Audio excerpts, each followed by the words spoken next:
Hey, salut tout le monde, bienvenue à Question Auto, Matt en compagnie de James. Et cette semaine, on essaie enfin le Toyota Tacoma. Qu'est-ce qui s'est passé, James, pour qu'on ne le laissait pas nécessairement quand celui-ci est sorti quasiment plusieurs mois plus tard?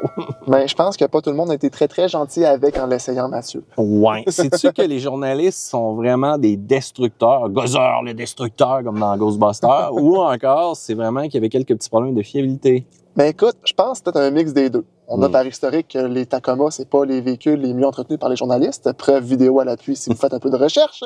Et aussi, il y a eu quelques petits wistiti de fiabilité avec les véhicules Toyota de ce temps-ci. Puis ça, Matt, ça me fait un peu peur. Ouais, ça me fait un peu peur aussi parce que avant, les origines de Toyota, les gens achetaient ça. Pourquoi? Pour avoir aucun problème du tout de toute la vie du véhicule. À part des breaks, de l'huile, un petit filtre à air. Puis même des fois, ils pensaient même pas au fil de cabine. Là. Je te le dis tout de suite, les propriétaires.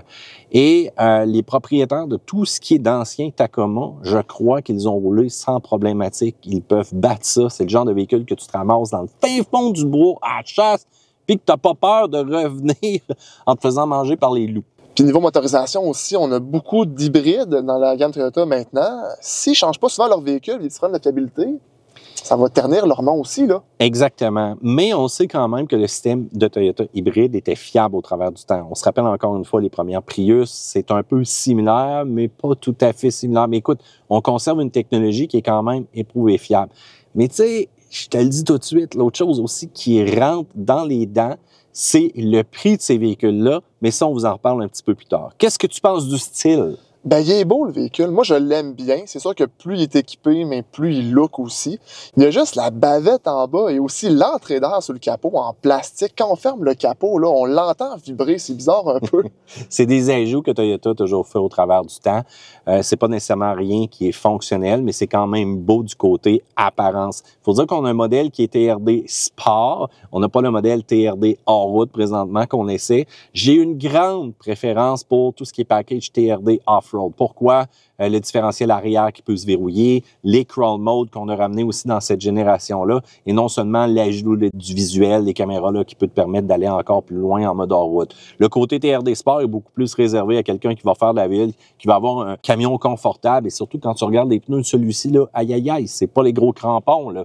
Donc, c'est vraiment un pneu qui est beaucoup plus d'autoroute, qui va nous permettre de nous déplacer en tout confort de ce côté-là. Tu parlais de confort, là, mais l'ancien, c'était pas ce qui avait de plus confortable non plus sur le marché. C'est-tu mieux dans celui-ci? La réponse, c'est oui, tant en espace intérieur, tant aussi en comportement sur les KO.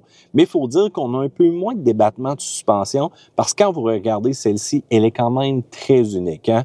Toyota est en train de prendre la direction que beaucoup de manufacturiers de camions prennent. On a éliminé tout le système des lames et on arrive avec ça. Bon, je m'ennuie un peu de ce que c'était un camion dans le temps. Robuste, solide. Les lames, c'était pas mal difficile à écraser. Faut dire aussi qu'au niveau, rebond, c'était peut-être un peu plus tannant sur une surface chaoteuse comme on connaît nos routes d'aujourd'hui.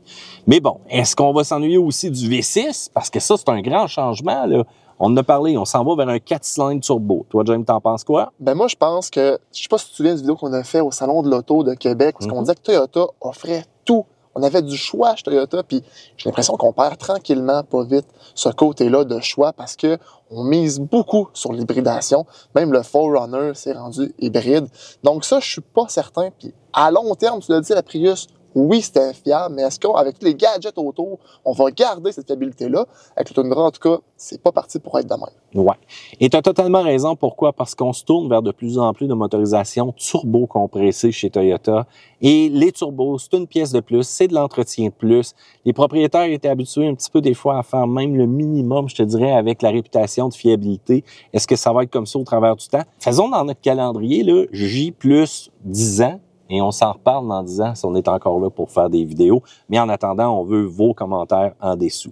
Donc, hybride, moi, tant qu'à moi, c'est bon. Ça va quand même faire un petit peu d'économie d'essence. Mais attention, le côté hybride est pour la performance de remorquage, pour la performance générale du véhicule, beaucoup plus que pour l'économie d'essence. Parce qu'en réalité, le 6 cylindres versus celui-là, il n'y a pas grande différence côté consommation. À moins que tu sois sur l'autoroute, pom-pom, mais habituellement, on achète un camion. Pourquoi? Pour travailler. Et quand les turbos sifflent, Je te le dis tout de suite, ça consomme. Maintenant, niveau prix, ça c'est le bout de le fun. Wow! Le véhicule qu'on a présentement financé tourne aux alentours de 80 000 bâtons. Donc ça fait mal parce que je connais pas grand monde qui paye leur véhicule cash de ce temps-ci. Cependant, il y a des versions qui sont plus accessibles. Mais James, je crois qu'il y a une version qui est encore plus chère. Et là, je me pose de sérieuses questions. Oui, ben regarde, je te fais une petite introduction avant. Tu te souviens du prix du Tundra TRD Pro hybride Max, ouais. ce que tu veux? Oui, je me rappelle de ça. Dans le coin de 125, 120, Ouais, 125. ouais. OK, mais Tacoma, plus petit, 116 754, la version Trailhunter hybride. C'est comme 5 à 10 000 de moins qu'un Tundra. Puis sincèrement, tabarouette, pour ce prix-là, je vais me chercher encore un Chevrolet full équipe, un 1500 avec full accessoire, full tout, avec le Super Cruise, avec toutes les caméras, avec toutes les fonctionnalités de remorquage. Tabarouette, pourquoi on paierait un prix aussi élevé pour un Tacoma?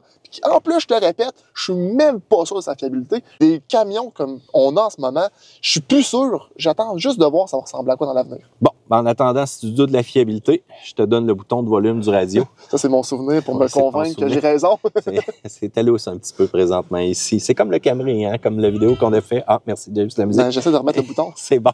Et ça, c'était comme le Camry, hein, l'intérieur du Camry qui se défaisait un petit peu. On en reparlera au travers de tout ça. Donc, blague à part, ça reste des véhicules plus fiables que la moyenne, mais on a quand même du travail à faire. Sur ce, section commentaires, je veux savoir votre avis, pouce en l'air, et YouTube pense que vous aimez les petites vidéos ici. Salut gang, à plus!